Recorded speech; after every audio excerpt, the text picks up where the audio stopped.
Railway में नौकरी का मसला, ये सब चर्चाएं बिल्कुल नहीं है। पहलवानों की एक बहुत साफ गोई के साथ मांग है कि सांसद भाजपा का जो ब्रजभूषण शरण सिंह है उसके खिलाफ जो मामला दर्ज है उसकी गिरफ्तारी से कम और कोई मांग उनकी नहीं है।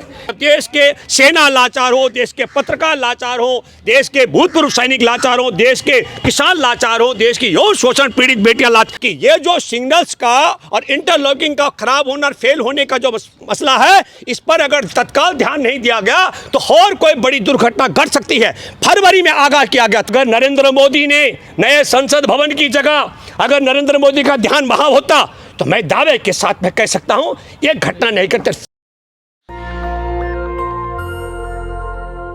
नमस्कार, मैं ज्योति यादव और आप देख रहे हैं नेशनल दस्तक। आपको बताना चाहूँगी कि जिस प्रकार से पहलवानों के प्रदर्शन को बंद किया गया, उनके तीम झाम तंबुओं को तोड़ दिया गया और वहाँ से उन्हें उखाड़ फेंका गया या फिर यूँ कह लीजिए उन्हें खदेड़ा गया और बताया जा रहा था कि फिर उसके बाद खबरें आई। सूत्रों के मुताबिक कहना चाहूँगी कि जिस प्रकार से लगातार मेन स्ट्रीम मीडिया ये दिखा रहा था कि देखिए साक्षी मलिक अपने काम पर लौट गई हैं और तमाम जो पहलवान बैठे थे वो अपने काम पर आ गए हैं, पहलवानों का प्रदर्शन समाप्त हो गया है। लेकिन अब खबरें ये हैं कि साक्षी मलिक ने खुद अपने ट्विटर हैंडल से जानकारी दी कि ये सभी के सभी अफवाह है। इस वक्त मेरे साथ भूपेंद्र रावत जी मौजूद हैं जो बेधड़क बोलते हैं। परिचय देने में भी समय व्यस्त नहीं करूंगी, सीधा सवाल करना चाहूँगी। दोस्तों, मैं आपके माध्यम से एक साहब जो अभी भूमिका बनाई है ज्योति ने, इस पर बताना चाहता हूं। साफ गोई के साथ में बजरंग पूनिया और साक्षी ने बहुत साफ गोई के साथ अपने सोशल मीडिया के माध्यम से कहा कि ये हमारा आंदोलन जारी रहेगा और ये आप समझो इसकी तह में आपको जाना पड़ेगा। कभी कहा जाता है कि साहब जो नाबालिग है वो बालिग थी, कभी कहा जाता है कि साहब आंदोलन ख़त्म हो गया, आंदोलन वापस ले लिया, रेलवे में नौकरी का मसला, ये सब चर्चाएँ बिल्कुल नहीं है। पहलवानों की एक बहुत साफ गोई के साथ मांग है कि सांसद भाजपा का जो ब्रजभूषण शरण सिंह है उसके खिलाफ जो मामला दर्ज है उसकी गिरफ्तारी से कम और कोई मांग उनकी नहीं है। पहले सबसे पहली बात है कि उसे गिरफ्तार किया जाना चाहिए। दूसरी महत्वपूर्ण मांग है कि वो और उसके तमाम गुर्गों को जो भारतीय कुश्ती संघ है इससे अलग कर देना चाहिए, क्योंकि उसके लोगों पर भी आरोप है। और इन दो मांगों को लेकर के मैं आपके सामने बिल्कुल साफ शब्दों में कहूं कि इसमें कोई कोताही की बात नहीं, यह आंदोलन जारी है। गृह मंत्री के साथ मुलाकात का बात सिर्फ पहलवानों ने नहीं किया था, आप सबको जानकारी होगी। हरियाणा में एक बड़ी पंचायत हुई थी, इस पंचायत में फैसला हुआ था संवाद कभी भी टूटना नहीं चाहिए। हम ये नहीं कहेंगे कि संवाद नहीं, बिना संवाद के क्या होगा, लेकिन संवाद में भी बात यह देखना रोचक होगा। मैंने पहले भी कहा था और अब भी कह रहा हूँ कि यौन शोषण के मामले मुकदमा दर्ज सुप्रीम कोर्ट का आदेश के बाद भी दर्ज हुआ। देखना रोचक होगा कि गिरफ्तारी करती है या नहीं करती है मोदी सरकार। मैं मोदी सरकार का जिक्र कर रहा हूँ क्योंकि किसी भी पुलिस में ये ताकत नहीं है। और फिर मैं आपके माध्यम से आपको याद दिलाना चाहता हूँ, काश इस पूरे मसले की सुनवाई अगर सुप्रीम कोर्ट में मुख्य न्यायाधीश की अध्यक्षता वाली बेंच ने गंभीरता के साथ की होती और कनॉट प्लेस थाने के अंतर्गत यौन शोषण की एफआईआर दर्ज न करने वाले पुलिस को तभी दंडित किया गया होता। अप्रैल का मैं जिक्र कर रहा हूँ, 28 अप्रैल का। तो आज जो जांच अधिकारी है मुकदमा दर्ज होने के बाद ब्रजभूषण को जेल में डाल चुके हैं। रावत जी, मैं तमाम सवाल करना चाहूंगी और मैं चाहूंगी कि जिस प्रकार से आप तथ्यों पर बताते रहते हैं सीधा उसी पर बातचीत करेंगे, थोड़ा संक्षेप में भी, क्योंकि तमाम सवाल हैं। तो सबसे बड़ा सवाल यह है कि पहलवान जब प्रदर्शन कर रहे थे और गंगा में विसर्जित करने जा रहे थे तो खाप पंचायत का ये कहना था कि 5 दिन का समय दीजिए, लेकिन 5 दिन बीत चुके हैं और अब तक कुछ भी नहीं हुआ है। तो क्या बताया जाए, उन पहलवानों के प्रदर्शन सफल होगा या विफल होगा? नहीं, देखिए ये सवाल आपने कहा, मैं आपके माध्यम से बहुत साफ गोई के साथ कह सकता हूँ। नरेंद्र मोदी की सरकार आने के बाद हमारे देश की बेटियां लाचार हैं, हमारे देश के किसान लाचार हैं। किसानों को भी आप 13 महीने बैठना पड़ा था, 750 से ज़्यादा शहादत हुई हैं। हमारे देश के जवान लाचार हैं, आपने देखा पुलवामा में और गलवान घाटी में जवानों की शहादत को। मैं इसलिए कह रहा हूँ हमारे देश के सेवानिवृत्त जो भूतपूर्व सैनिक हैं वो लाचार हैं। हमारे देश के करोड़ों करोड़ बेरोजगार लाचार हैं और हमारे देश के मीडिया कर्मी भी लाचार हैं। जितने भी आपको मीडिया कर्मी दिखते हैं, गोदी मीडिया, उनकी भी दिक्कत है, उनको भी बड़ी समस्या है। पत्रकार अगर अपनी नहीं चलाना चाहेगा तो बेटे का जो स्कूल का फीस है कहाँ से भरेगा, कहाँ से मकान के किराया का भरेगा और कहाँ से घर खर्चे को चलाएगा। जिन पत्रकारों ने अपनी चलाने की प्रयास किया उसमें पुण्य प्रसून वाजपेयी से लेकर के अभिसार तक और हमारे सामने रवीश से लेकर के आप समझो पहले ये तमाम लोग आपके सामने हैं, अजीत अंजुम, और इन लोगों ने ठीक है कि यूट्यूब के माध्यम से अपने को स्थापित कर लिया, लेकिन सभी पत्रकार ऐसा कर पाएंगे संभावना कम है। इसलिए मैं ये मानता हूँ खापे भी लाचार हैं। जब देश के सेना लाचार हो, देश के पत्रकार लाचार हो, देश के भूतपूर्व सैनिक लाचार हो, देश के किसान लाचार हो, देश की यौन शोषण पीड़ित बेटियां लाचार, ये कोई पहली बेटियां नहीं है। इनसे पहले हमारे सामने चाहे हाथरस की बेटी का मामला हो, चाहे हमारे पास उन्नाव का मामला हो, चाहे हमारे पास कठवा का मामला हो और तमाम जगह का देश का फिर लंबा वृत्तांत अगर मैं दूं, और चाहे वो हमारे देश में गुजरात की जो बिल्किस बानो का मामला हो, कौन कौन लाचार नहीं है। और यकीनी तौर पर मैं कहूं कि पूरा देश लाचार है। तो ये लाचारी का मसला, मैं इसी के साथ साथ आपको जोड़ता हूँ जो आपका सवाल है कि अभी आपने देखा जिस तरीके से रेल हादसा हुआ है और रेल हादसे में 275 लोगों की जान चली गई, 1000 के करीब लोग घायल हैं। और ये घटना कब हुई है?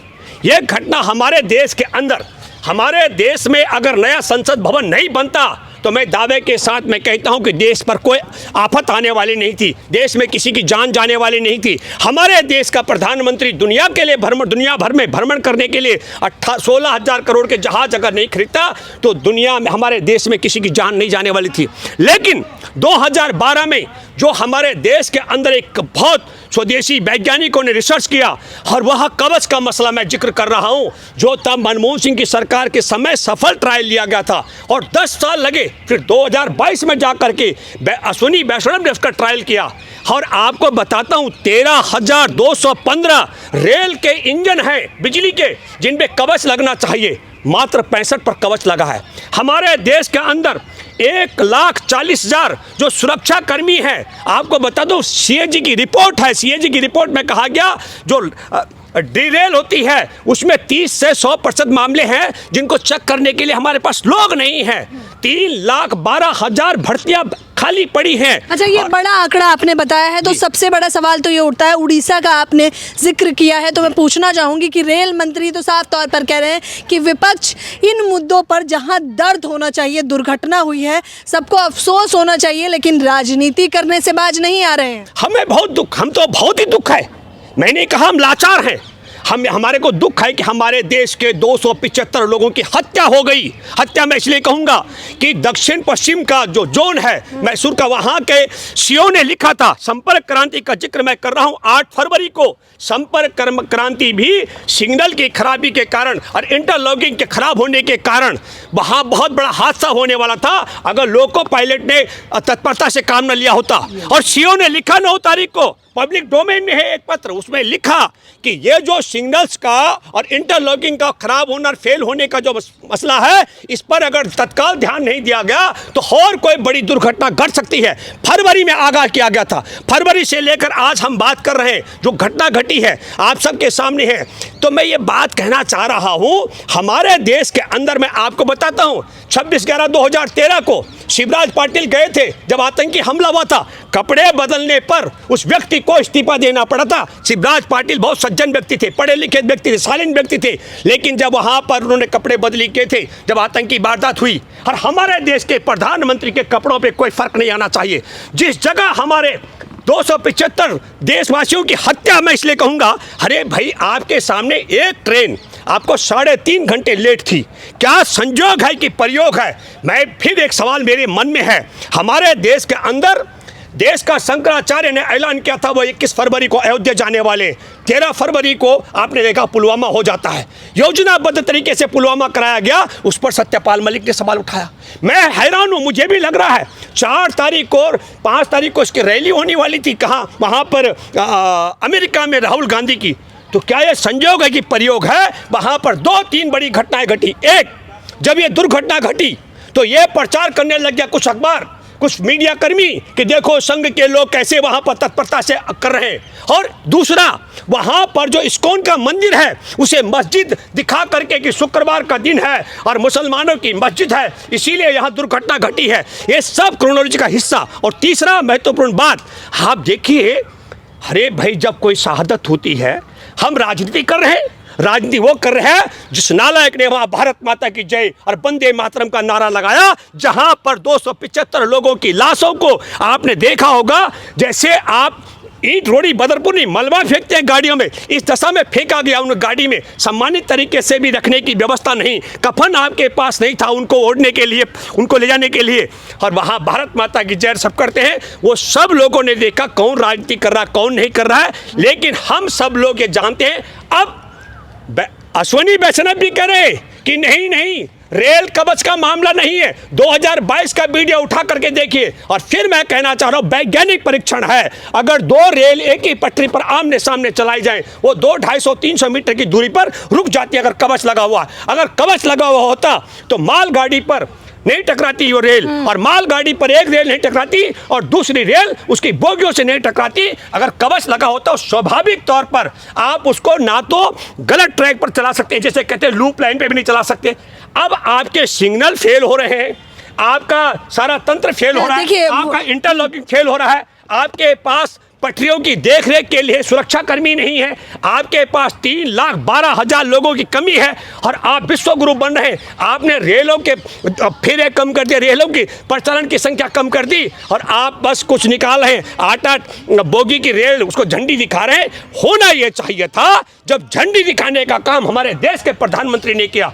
आप देखिए वित्त का मामला हो प्रधानमंत्री, रक्षा का मामला हो प्रधानमंत्री, शौचालय का मामला हो प्रधानमंत्री, रेल का मामला हो प्रधानमंत्री, पर आवास का मामला हो प्रधानमंत्री। तब मैं कहना चाहता हूं ये हत्या का मामला, 275 लोगों की हत्या किसने की, बहुत गंभीर आरोप लगा रहे, सोच कर। मैं भूपेंद्र रावत गंभीरता से कह रहा हूं क्योंकि फरवरी 2023 में रेलवे का सीईओ लिख के दे चुका है कि अगर ये आपने सिग्नल की और इंटरलॉकिंग की व्यवस्था ठीक नहीं की तो बड़ी दुर्घटना हो सकती है, और उसके बावजूद भी ये दुर्घटना नहीं में ये घटना है। अगर नरेंद्र मोदी ने नए संसद भवन की जगह अगर नरेंद्र मोदी का ध्यान वहां होता तो मैं दावे के साथ मैं कह सकता हूं ये घटना नहीं करते। फिर मैं देशवासियों आपसे कहना चाहता हूं 13,215 रेलवे इंजन है रेल के, जिनमें कवच लगना बहुत जरूरी है, और मात्र 65 पर लगा है, जबकि हमारे देश ने ये शोध 2012 में मैं वैज्ञानिकों को बधाई देना चाहता हूँ। ये आरोप कैमरे पे देख के सीधा बोल सकते हैं। हाँ, अरे कैमरे पर देख कर बोल रहा हूँ। मैं कह रहा हूँ हमारे देश की लोगों का जीवन से ज्यादा ऐतिहासिक पुरुष बनने के लिए नरेंद्र मोदी ने 20,000 करोड़ का यह नया संसद भवन बनाया, जबकि पुराना मौजूद संसद भवन भी बहुत अच्छी दशा में, उसको कोई दशक खराब नहीं है। पर क्यों? क्योंकि हमारे देश में अपने लाभ के लिए, ऐतिहासिक पुरुष बनने के लिए हमारे देश के 13,215 रेल के इंजनों में से मात्र 65 में ही कवच लगाया गया। हमारे देश में अपने ही लाभ के लिए पुलवामा में जवानों को मरवाया गया। हमारे देश में अपने ही लाभ के लिए भाजपा के यौन शोषण के आरोपी मुकदमे में जो बुक है ब्रजभूषण शरण सिंह, उसे बचाया जा रहा है। और बेटियों, जो पहलवान बेटियां न्याय के लिए लड़ रही हैं, उन्हें बदनाम करने का षड्यंत्र किया जा रहा है। कहा जा रहा है कि आंदोलन खत्म हो गया। ये आप सब लोगों को ऐसे ही अपने ही लाभ के लिए किसानों को मरवाया गया, अपने ही लाभ के लिए देश का मीडिया को गोदी बनाकर चीन की जमीन, हमारे बड़े भूभाग का, मैं कह रहा हूँ लद्दाख का इलाका, अरुणाचल का इलाका चीन से कब्जा कराया गया अपने ही लाभ के लिए। देख लीजिए, साफ तौर पर ये बता रहे हैं कि किस प्रकार से अपने ही लाभ के लिए सरकार ने बड़े बड़े घोटाले तो किए हैं, लेकिन यहाँ पर जहाँ पर बेटी बचाओ बेटी पढ़ाओ का दमदार नारा दिया जा रहा है, अफसोस है और आपत्तिजनक है कि मेन स्ट्रीम मीडिया तक इतना लचीला है, इतना बेबुनियाद है कि खबरें झूठी चलाने पर भी बाज नहीं आ रहा है। फिलहाल इस खबर के बारे में आप लोग अपनी प्रतिक्रिया देना बिल्कुल ना भूलें। उड़ीसा से लेकर पहलवानों के मुद्दे पर चर्चा की गई थी, आप लोग अपनी राय कमेंट बॉक्स में जरूर बताएं। कैमरा पर्सन तौहीद के साथ ज्योति यादव, नेशनल दस्तक। नेशनल दस्तक की आपसे गुजारिश है कि अगर इसको बचाना चाहते हैं तो नेशनल दस्तक को सब्सक्राइब करने के लिए रेड कलर के सब्सक्राइब बटन को दबाएं, फिर बेल आइकन की घंटी दबाएं। नेशनल दस्तक को बचाने के लिए बहुत जरूरी है कि हर खबर को शेयर करें, लाइक करें, कमेंट जरूर करें।